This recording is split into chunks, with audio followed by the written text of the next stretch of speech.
नेताजी सुभाष चंद्र बोस का जन्म 23 जनवरी सन 1897 को उड़ीसा के कटक शहर में हुआ था। उनके पिता का नाम जानकीनाथ बोस और मां का नाम प्रभावती था। कटक के यूरोपियन स्कूल से प्राइमरी शिक्षा पूर्ण कर मात्र 15 वर्ष की आयु में सुभाष ने विवेकानंद साहित्य का पूर्ण अध्ययन कर लिया था। सुभाष ने 1919 में बीए की परीक्षा प्रथम श्रेणी से उत्तीर्ण की और जल्द ही 1920 में आईसीएस की परीक्षा वरीयता सूची में चौथे स्थान के साथ उत्तीर्ण तो की, लेकिन आईसीएस से त्यागपत्र भी जल्द ही दे दिया। 20 जुलाई 1921 को गांधी जी और सुभाष के बीच पहली मुलाकात हुई।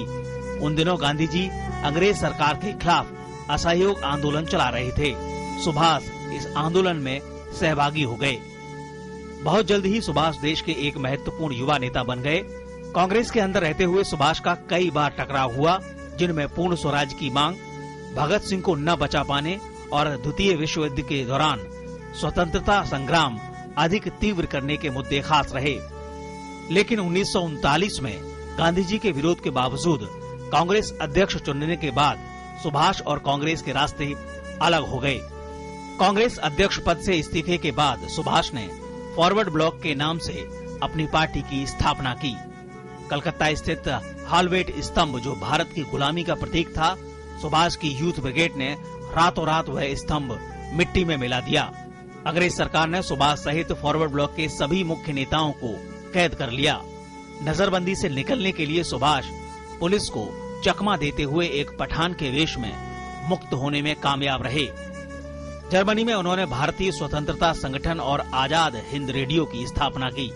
1942 में सुभाष ने जर्मनी के नेता एडॉल्फ हिटलर से मुलाकात तो की, लेकिन जल्द ही सुभाष ने पूर्वी एशिया पहुंचकर भारतीय स्वतंत्रता परिषद का नेतृत्व संभाला। 21 अक्टूबर 1943 के दिन नेताजी ने सिंगापुर में स्वाधीन सरकार की अंतरिम सरकार की स्थापना की। इस सरकार को कुल 9 देशों ने मान्यता भी दे दी।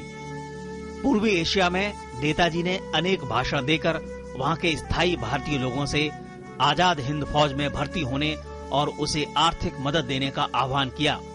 उन्होंने अपने आह्वान में यह संदेश भी दिया, तुम मुझे खून दो, मैं तुम्हें आजादी दूंगा। द्वितीय विश्व युद्ध के दौरान आजाद हिंद फौज ने जापानी सेना के सहयोग से भारत पर आक्रमण किया। अपनी फौज को प्रेरित करने के लिए नेताजी ने दिल्ली चलो का नारा दिया। दोनों फौजों ने अंग्रेजों से अंडमान निकोबार द्वीप जीत लिए, लेकिन बाद में अंग्रेजों का पलड़ा भारी पड़ा और दोनों फौजों को पीछे हटना पड़ा। द्वितीय विश्व युद्ध में जापान की हार के बाद नेताजी को नया रास्ता ढूंढना जरूरी था। उन्होंने रूस से सहायता मांगने का निश्चय किया था।